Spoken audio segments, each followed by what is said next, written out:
So, one of the biggest problems any online business owner will face is making the first sale with a new prospective customer. Statistics show that in general, only 2% of prospects convert. Now, the other 98% leave and may never come back to your website. This means that any money that you've invested into getting people to visit your website has been lost. And that can actually quickly add up to a lot of wasted money. Now, if we take a closer look at these statistics, the big question becomes, why do online shoppers leave without paying or taking some sort of action? Now, although there are maybe hundreds of reasons why a potential customer may not take action or make a purchase, these 5 are some of the most common. Number 1, they are presented with unexpected costs or they can't afford it. Number 2, they thought the price was just too expensive. Number 3, they found a better price elsewhere. Or number 4, they decided against buying. Or number 5, they were just browsing. You see, with such a high percentage of people leaving your site, each of course with their own reasoning, is there any way to get them back to your site without having to reinvest a ton of more money into getting new clients? The answer is yes. And this is what we call retargeting. Facebook retargeting marketing is gaining more and more popularity with website owners. And here's why. I'm sure you've run into retargeting ads that are targeted towards yourself. And let me explain how they work. Imagine if you go to google.com and you type in a specific item that you're looking to buy, say barbecue grills. Let's say this barbecue grill website owner sets up a Facebook retargeting campaign. You're interested, but you don't buy at the very moment. Maybe it's because you're busy, maybe because the price is too high, maybe whatever reason it is, you leave. Then you happen to go to facebook.com and see ads related to the site that you've just visited. You're intrigued and you come back and buy or take a specific action. You see, in this case, the retargeting ads sealed the deal that you would ultimately buy from them.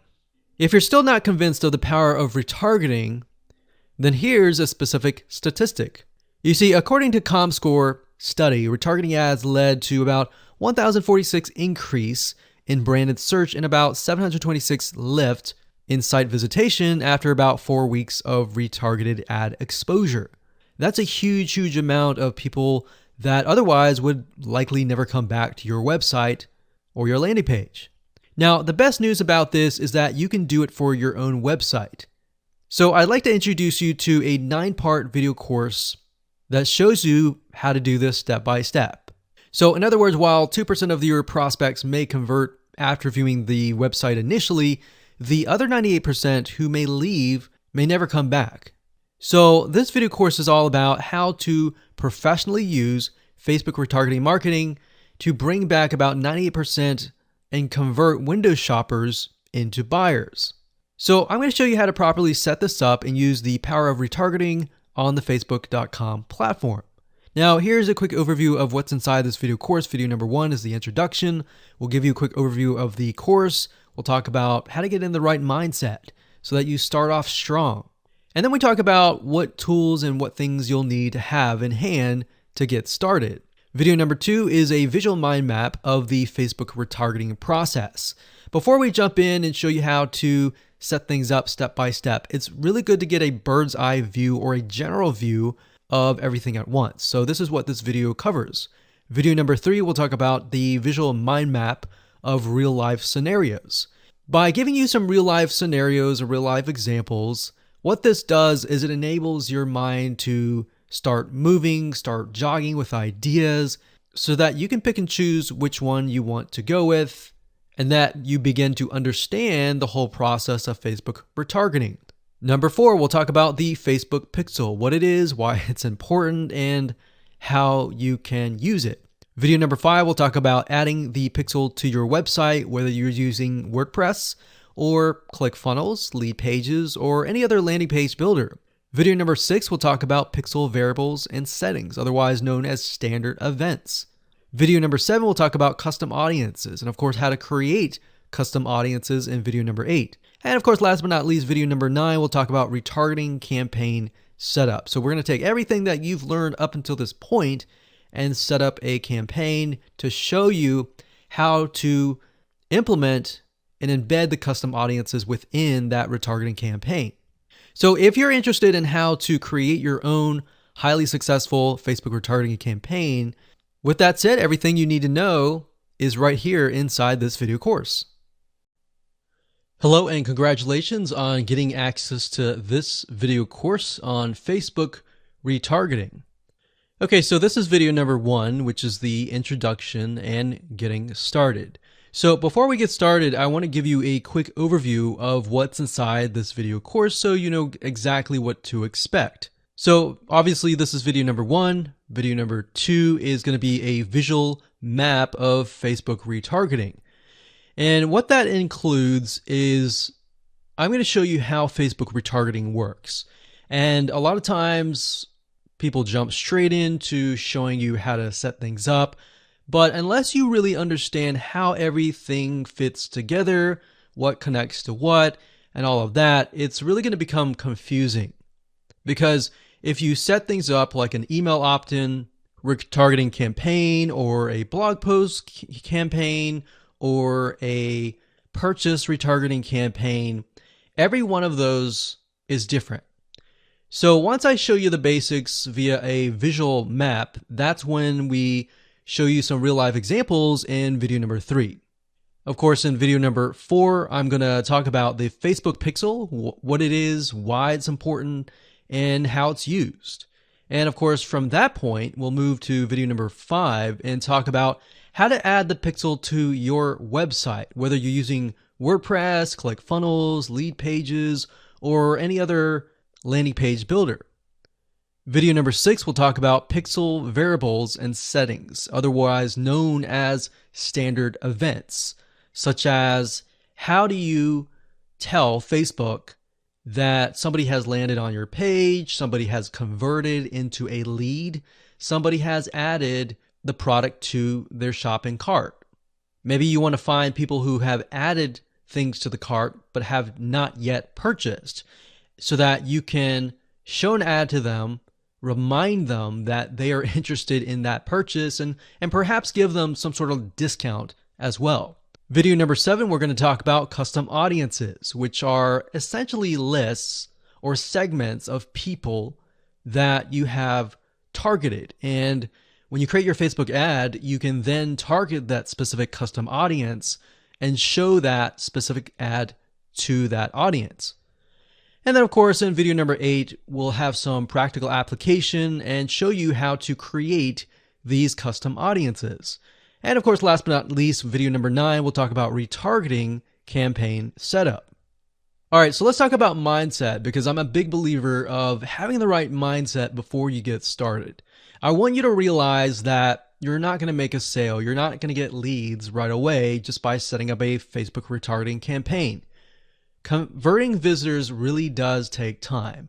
And to be realistic, sometimes 12 to 17 times of touch points, meaning you have to get in front of them 12 to 17 times before they will buy. So I want to make sure that you don't expect an immediate action or an immediate sale. Now, to get started, you're going to need these things. You're going to need to have a Facebook ad account.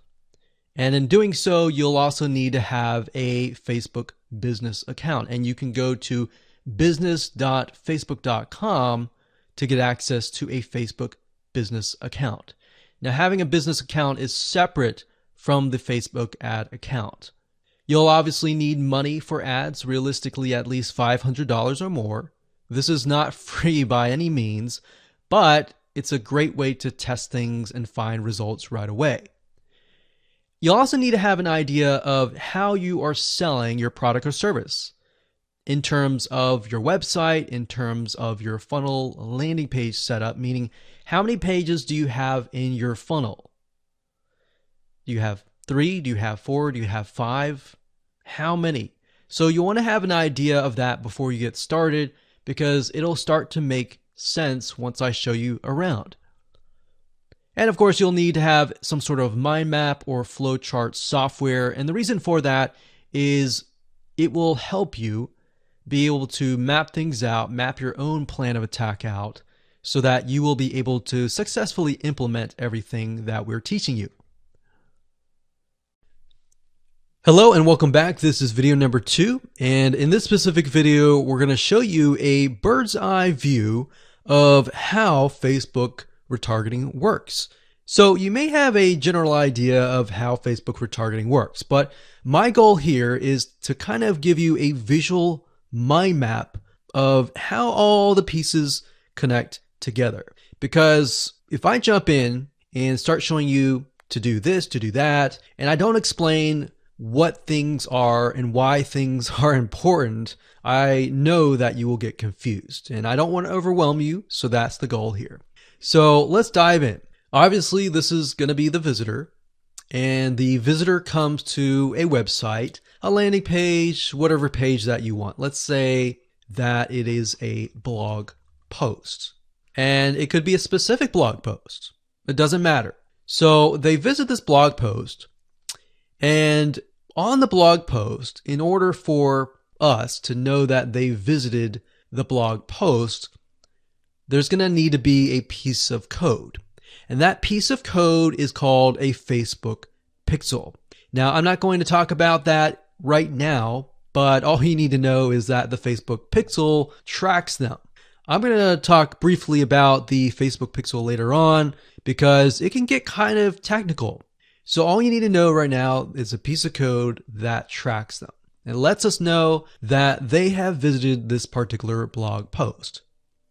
Now, bear in mind that if you want to learn how to set things up with different scenarios, what do you do with an opt-in page? Or what do you do when you're trying to get somebody to fill out a form? Or what do you do when you're trying to sell a product? Well, I'm going to talk about different real-life examples in the next video. All right, so just keep that in mind. Let's just talk about the basics.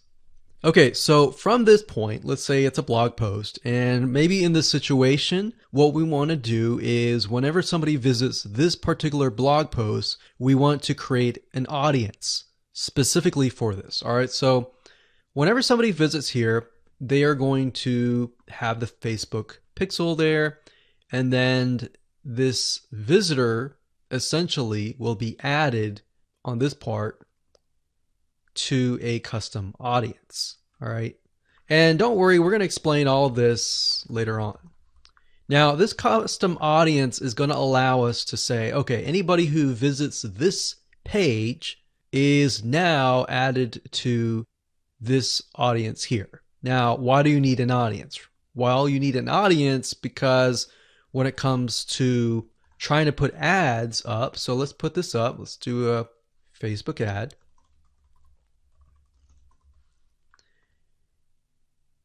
We have to find a way to show this ad to this audience. So obviously from the custom audience here in the Facebook ad here, directionally, we are going to show the Facebook ad to anyone who visited this blog post.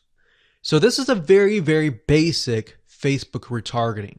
So let me repeat this. Let's do a recap. A visitor comes to the blog post, and this piece of code is just happens to be on this blog post, which will allow us to know, okay, this person visited it and they're segmented into this audience, and therefore we then show them Facebook ads on Facebook to this custom audience. So that is a very, very basic scenario. Now, it can get a little bit more tedious if you add more things like email opt-ins or everything else like that. But I just want to start with the basics. We'll talk about more about real life examples in the next video. Now, what you will need to learn is the Facebook pixel, how to use it, how to set up different things like triggers, different ways to work with variables. And the Facebook pixel is just more than a piece of code. It can track when somebody visits a page. It can track when somebody buys a product. It can track when somebody opts in. So in other words, if you want to know if a conversion happened, then you will need the Facebook pixel again. So the Facebook pixel is essentially a piece of code that is on your whole website, and based upon where they land, where they convert, It is all recorded. So we'll talk more about that later on, but let's move on to the next video. And I'm going to give you some real life examples and real life scenarios. We're going to show you different mind maps for different scenarios so that you have an idea of kind of how things work.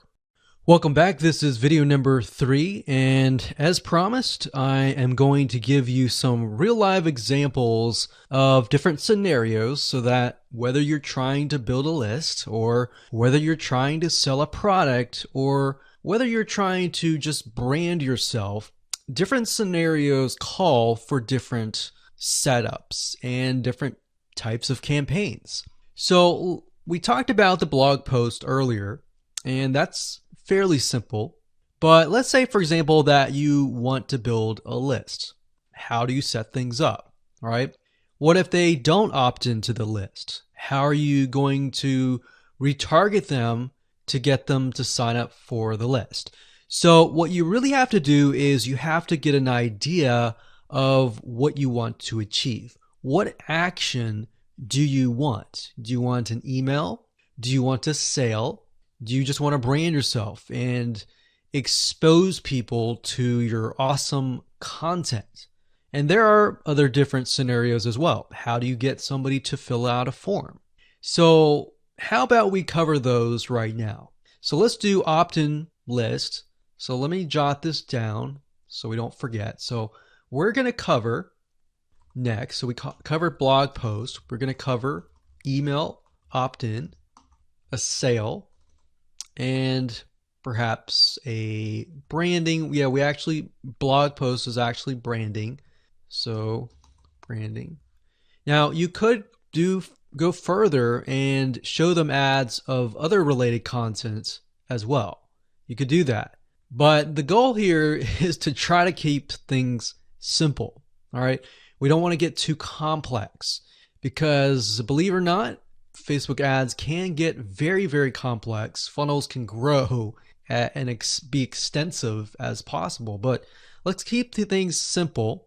So we got a sale. Well, let's do perhaps a form. So you have to think, what is the intention or the goal? So the goal with an email opt-in is to get an email address. The goal of a sale is to obviously get someone to spend money. So getting somebody to pay. So get someone to buy. And then with the form, you want somebody to fill out the form. Now you also have to think, okay, what happens when somebody completes the email? What then happens? How do you convert? And how do you track that conversion so you don't show a Facebook ad to somebody who has bought, right? So it's kind of an if, then, else. If this happens, then this happens. If this doesn't happen, then this happens, right? So let me explain. Let's do an email opt-in. All right, somebody comes to a landing page. So we'll call this the email capture page. And then, of course, there's going to be a Facebook pixel on this email captured page. Now, I'm going to remove these because it's going to get a little bit longer. And I'm going to delete this. I'm going to actually copy this back, but we're going to move this over here. So if they fill out the email, what is after that? All right. What is after that? So after that, depending on how things are set up, if you've got it set up with double opt-in confirmation, which means they have to check their email address and click the link and all that, and it goes to that page, or they fill in the email and it immediately directs them to the next page. Whatever the page is, we'll say page 2. This could be where the freebie is located. And you're going to need to have another Facebook pixel on that page, right? So if you think about it, the Facebook pixel needs to be on this page. Now, the only reason why we would want to show a Facebook ad is if they came to the email capture page, but they did not give us their email, right? In other words, if they did not fulfill the action, then you need to show a Facebook ad. If they did fulfill the action, you don't need to show the Facebook ad, unless, of course, you're selling a product. But like I said, let's keep it simple. So from this point, they either give us the email and then they land on this page. And this Facebook pixel will need to, we'll call it a conversion, and it will need to let us know if it actually converted. Now, if they did not, so we'll put over here,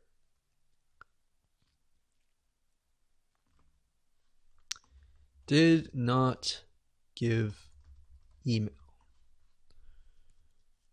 So this is if they gave us the email. If they did not give us the email, and that's why I put an arrow here. So these are scenario 1. So we could actually name this. Let's name this scenario 1.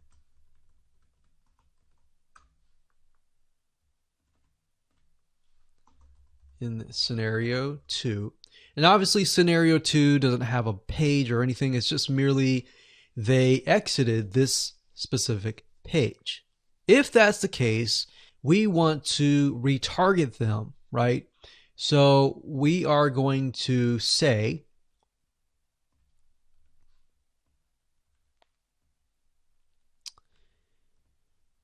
if they did not give us the email, then we're going to put them into a custom audience.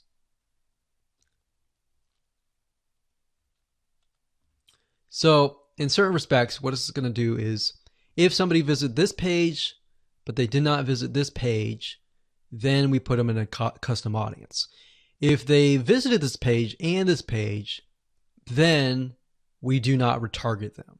Now, it's going to be a little bit more easier to understand when I visually show it to you. But I just want to give you a bird's eye view here. So at this point, they did not give us the email, so therefore we add them to custom audience, and then we show them a Facebook ad. Now, we could add those who signed up into another custom audience as well. So let's say we want to build a list, and then we want to retarget them with a lot of great content or a product, for example, that we sell within the email. So different scenarios will require different setups. So that's one setup. That's an email setup. So not only are you setting things up for the if they fill out the email, but if they do not fill out the email. So the next thing we have is a sale. So you'll notice that it's actually very similar. If a visitor comes to a page, and this page can be the sales page, and of course we pixel them, and then they either buy or, so scenario, they buy, and that is a Facebook pixel conversion, or they do not buy, and then we add them to a custom audience and we show them a Facebook ad for the goal of trying to get them to buy. Maybe they're not ready to buy, right?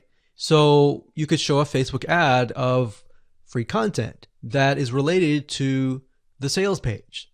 Because most likely if they visited the sales page, they're interested, they're just not sure, right? You could show them a Facebook ad to a coupon. So there are many different ways of doing this. So now you can kind of get an idea. It's very, very similar from the email to the sale. Any type of conversion is very, very similar. So now we have a form. So let's see here. We got sales page here. And let's do a form. So they come to the form, and our goal is to get them to fill out the form. So we got a Facebook pixel here as well. Of course, scenario 1, they fill out form. And then we have a Facebook pixel, and we're able to track that they did fill out the form. And scenario 2, they did not fill out form, so we want to retarget them with either really good content or something that speaks directly to them to try to get them to come back and fill out the form. And that can be the Facebook ad. So as you can see, anytime you have a action, it actually becomes very, very similar in the setup. So now that you have a better idea of the different real life scenarios and examples, let's move on to the next video and talk about the Facebook pixel, what it is, why it's important, and where to get it. Hello and welcome back. This particular video is video number 4, and we're going to focus on the Facebook pixel. So we briefly talked about that earlier, but before we dive in, I want to say that you will need to have a Facebook business account. So to do that, you'll need to go to business.facebook.com. That's business.facebook.com. You'll need to create an account so that Facebook knows that you have access to certain ad accounts. So with a business Facebook account, you are able to not only access your own account, but you'll also be able to access anyone else who gives you permissions to do so. Now, as far as the pixel goes, once you have created an account, what you'll need to do is up at the top, you'll see this events manager, and you'll see this / icon. You'll click on that, and then you'll click on the all tools down here, and then you'll click on pixels right here. Now, bear in mind that Facebook oftentimes will change around their user interface. So if it doesn't look exactly like this, then look around and you'll likely find the pixels. Now, like I said, Facebook changes their user interface a lot, sometimes every month, sometimes very frequently. So just keep that in mind. So what you need to do is simply go to pixels right here, and then you'll land on this specific page.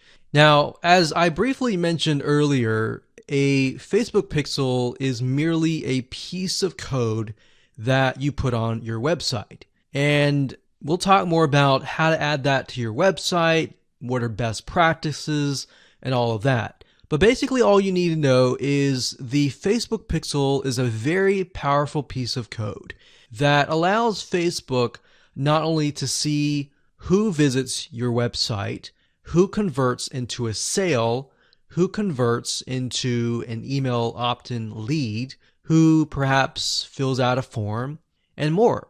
It also collects a lot of data about the visitor, who they are, what sites they visit, and a lot more data. In fact, Facebook in itself has so much data that as far as being an advertiser, it enables you to reach more people that are actually interested in what you have to offer. So that's basically what a pixel is. And to set it up, all you have to do is go to this page, click on Setup here, and it'll give you different options. So you can either click this here to manually install the code yourself, and it'll basically give you a piece of code that you will install. Or as you can see here, it says Facebook Pixel currently integrates with these platforms here. So you can click that and it'll allow you to add it to these locations here.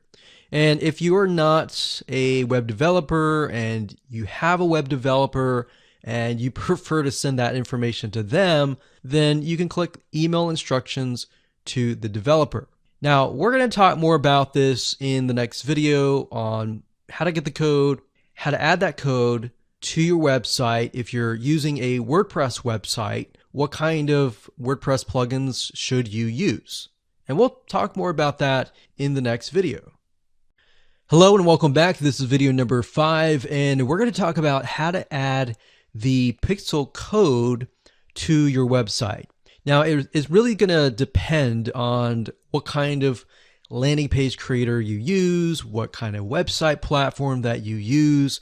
So for example, WordPress is going to be a little bit different. I'm going to show you a WordPress plugin that you can use if you're, say, for example, using a HTML website page builder or ClickFunnels or lead pages or OptimizePress or any other type of landing page builder. You need to make sure that the pixel is on every single page of your funnel, because you're going to want to track everything from start to finish. Or you just want to put the pixel code on the pages that you want to track. For example, the pages where they initially visit, the pages where they convert, the pages where they don't convert, and so forth, so that you're able to kind of get a bigger bird's eye view of what is happening, what people are visiting, what people are not, and all that. So if you click on the install pixel code in Facebook Manager, then you'll see this page. Now, like I said, it can change, but basically what you need to do is it says locate the header code for your website. So what you're going to look for is the head tags, and you're going to put the pixel code within these tags.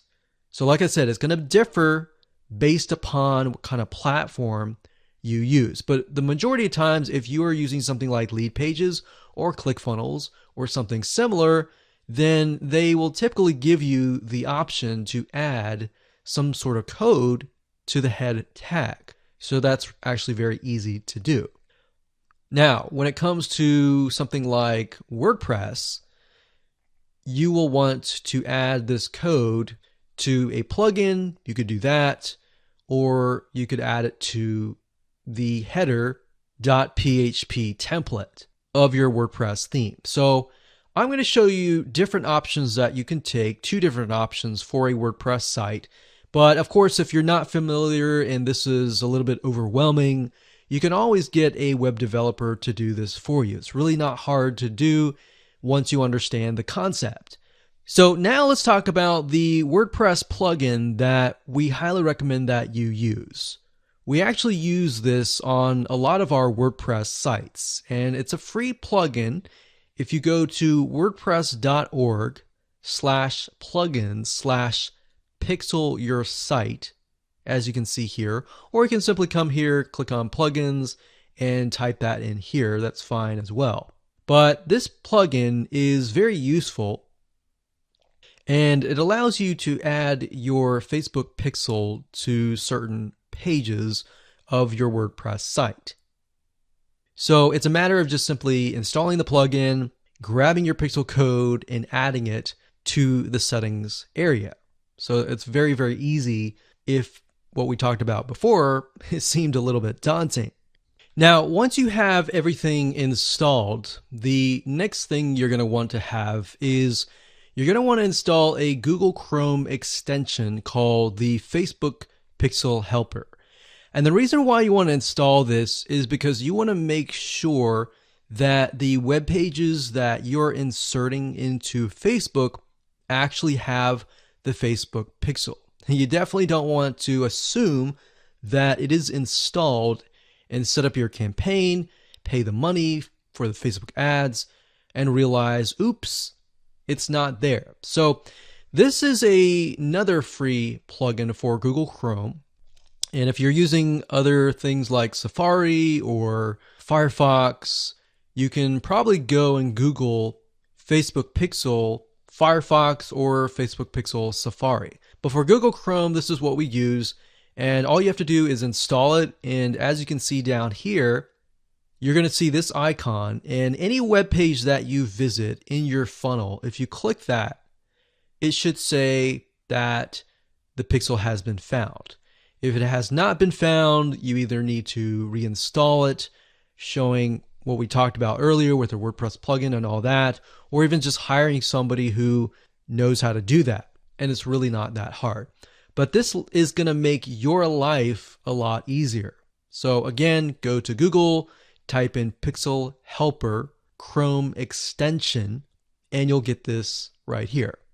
And that's really all you need. All you need to do as a recap is, number one, install the pixel in the head tags for any web page that you want. And number two, get this Chrome extension so that you're able to test and make sure that you've installed the pixel correctly. So now that you understand how to add the pixel to your website, your WordPress site, or your landing page builder, let's move on to the next video and let's talk about the Facebook pixel variables and the different settings of the pixel itself so that you're able to track, you're able to see what is converting and all that. Hello and welcome back. This is video number 6 and we're going to dive into the Facebook pixel and talk about the different variables and settings, which according to Facebook is also known as standard events. Basically all that means is that you're going to have a different code or different keyword for different scenarios. So we're taking a look right now at a standard Facebook pixel. Now I've blurred out or put X's in the area of my Facebook pixel ID. So you know that this is going to be your Facebook pixel ID. Now, if you go to facebook.com and you look for their standard events, you're going to see a list of different event codes. So you can see add to cart.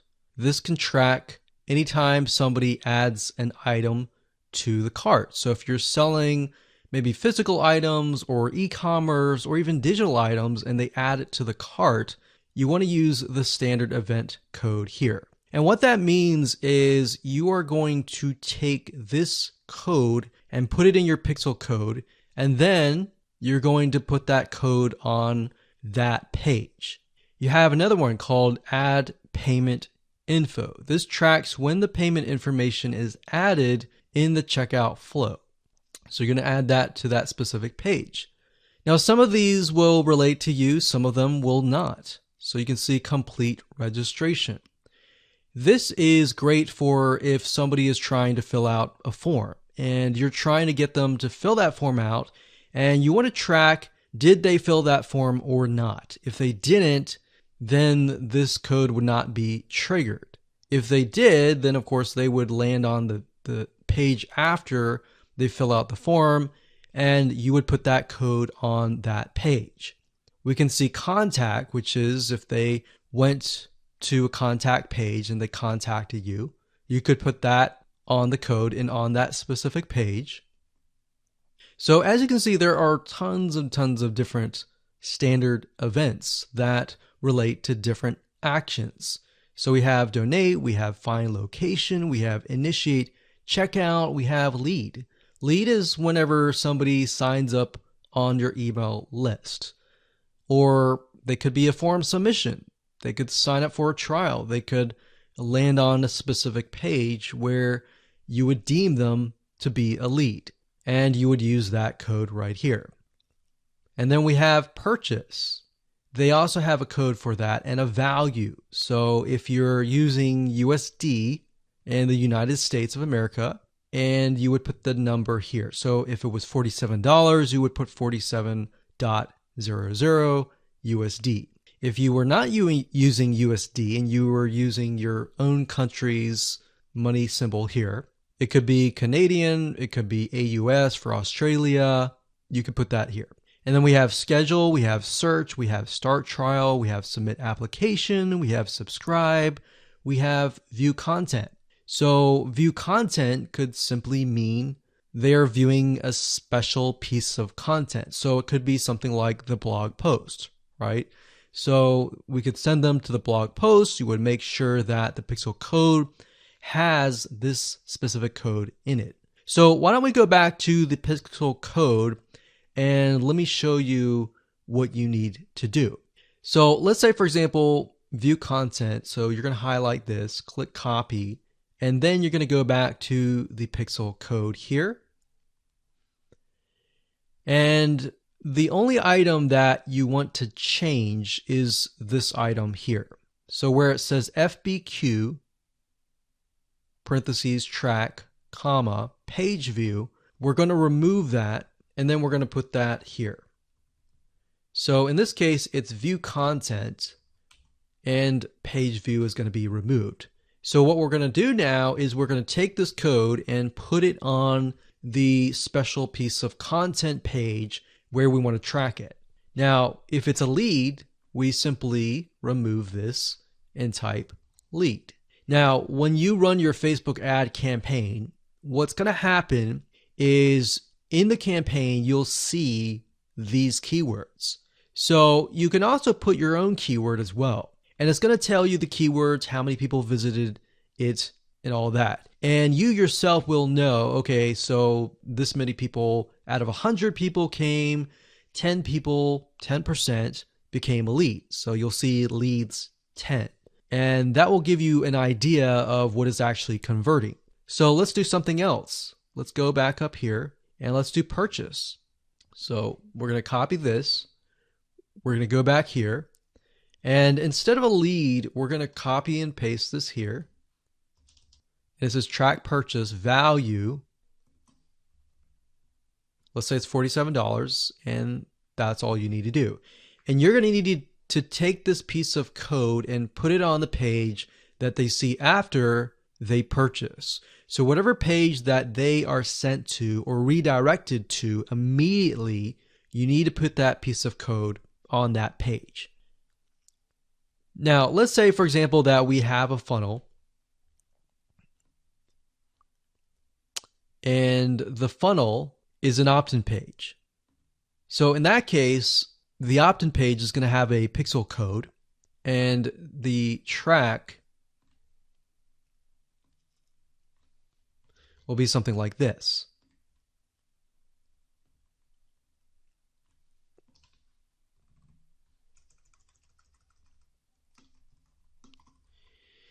So the opt-in page could be a page view or view content, and then the next page after that, if they subscribe, could be a lead.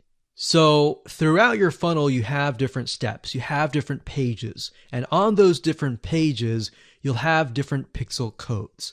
Now, while that might seem a little bit complex right now, it really isn't. It's a matter of just changing the keyword and putting the code on the right page. And then, of course, using the Facebook Pixel Helper Google Chrome extension to go back to the page, make sure that pixel is on the page, and it'll tell you if the pixel is on the page and specifically what it is.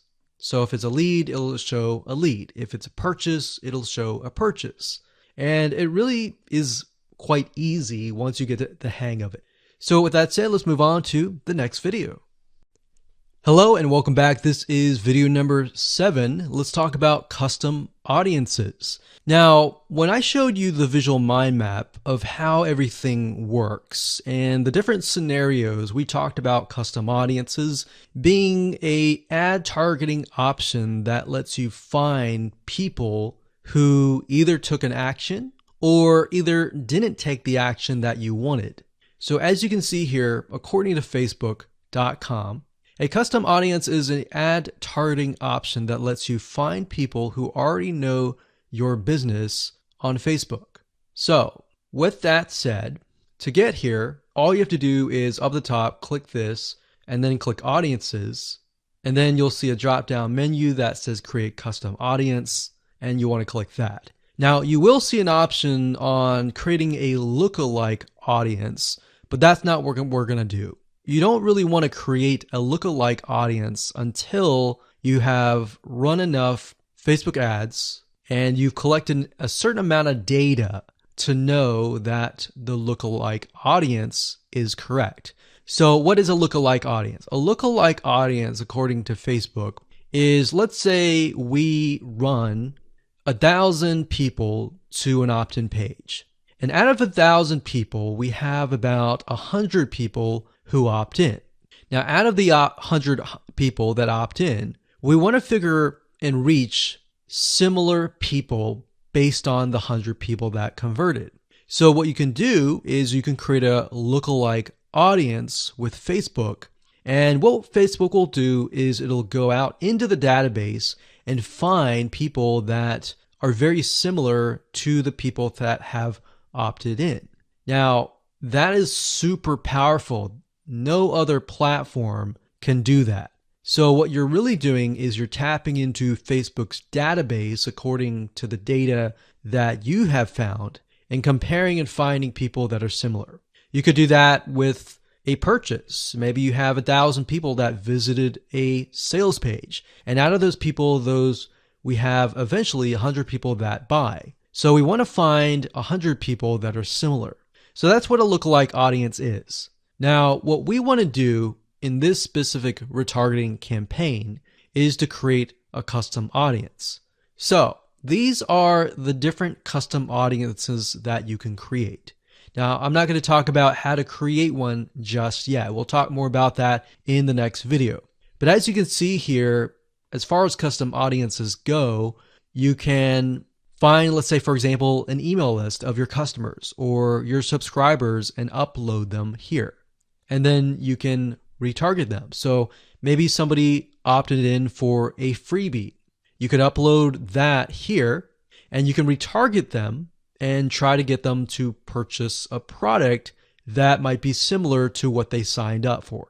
So even though they fulfill the action of signing up and giving you their email address, you can still retarget them.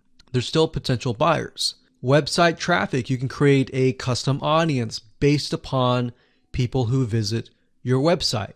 So we could say anybody who visits our opt-in page or anybody who visits our blog posts, we want to retarget them. It doesn't have to be that. It can be people who opted in and who saw the next page. Or maybe they clicked a button and they saw a next page. It doesn't matter what page it is. You can do any page that you want. As long as the Facebook pixel is on it, you can track it, you can create a custom audience. Now, app activity is something that most of you will likely not use. You can create a list of people who launched your app or your game or took a specific action. Offline activity, you can create a list of people who interacted with your business, your in-store business by phone, by offline channels, and all that. For engagement, you can create a list of people who engage with your content on Facebook or Instagram. Now, most of you are going to use the customer file or the website traffic. Very, very few people actually use the app activity or the offline activity unless you have a local business. So one of these two, most likely you're going to start out like this if you don't have a list. So you'll start here. So now that you understand the different types of custom audiences that you can create, without overwhelming you, let's move on to the next video and we'll talk about how to create the custom audiences correctly. Hello and welcome back. This is video number 8 and we're going to talk about creating a custom audience. Now, it's really not hard. I'm going to show you step by step what you need to do and we'll give you some recommended criteria to get started. So like I said, most of you are going to use the website traffic custom audience. So I went ahead and just clicked on that one and you're going to see this here. Now, Facebook might change the user interface, but the majority of the time it's pretty much the same. So it says include people who meet any of the following criteria. Now you can change the any to all if you want. So we could say anybody who visits the initial page, any page, or let's say, for example, the blog posts. If somebody visits the blog post or another blog post, let's say we have 3 different blog posts, then we can say anybody who visits any of these 3 blog posts, let's retarget them. Let's put them in a custom audience. So if it's any, you could say all website visitors in the last 30 days. So it's all website visitors or people who visited a specific web page or they spent a certain amount of time on your website. And this is really good to have just in case somebody visits really quickly and then leaves. You're most likely not going to want to create a custom audience to somebody who comes to your website and within 5 seconds leaves. You would rather create a custom audience of people who perhaps came, spent about 10 minutes or more, and then you could create a custom audience on that because that usually means that they are interested in what you have to offer.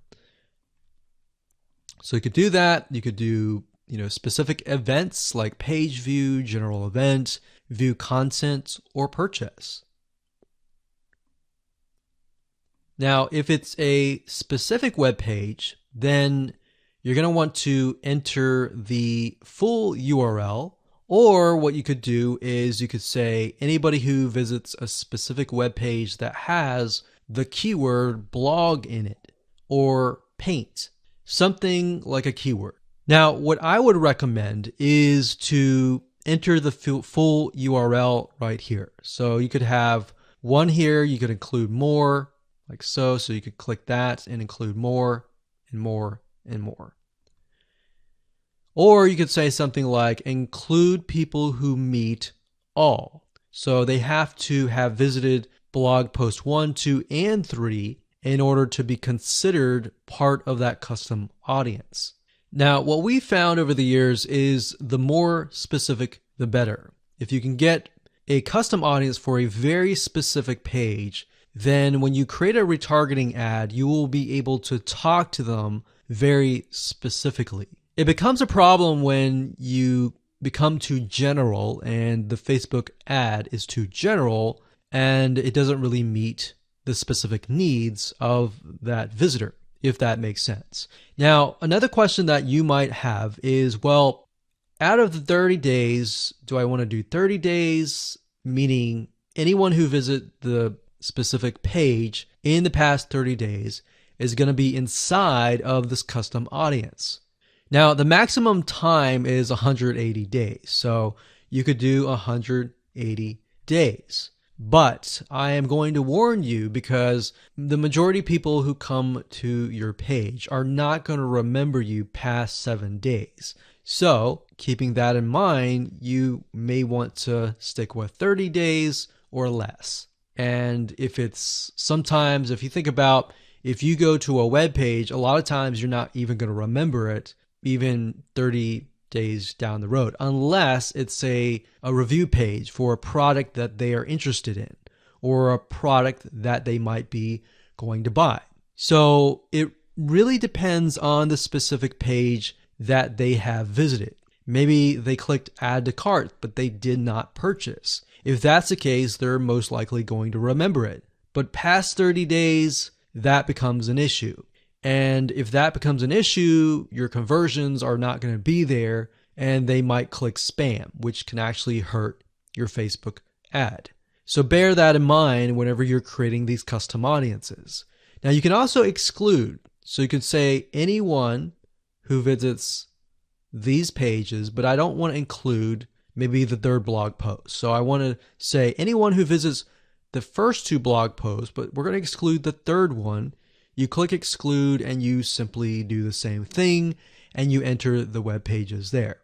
So when you're done and you're ready, simply click on audience name, enter the name of the audience. Now, one thing to keep in mind is when you name the audience, name it something that you are going to remember and use a naming convention that you are going to remember. A lot of times it's easy to just name it anything that you want. But as you begin to build more custom audiences, you're going to forget. That's reality. And that's it.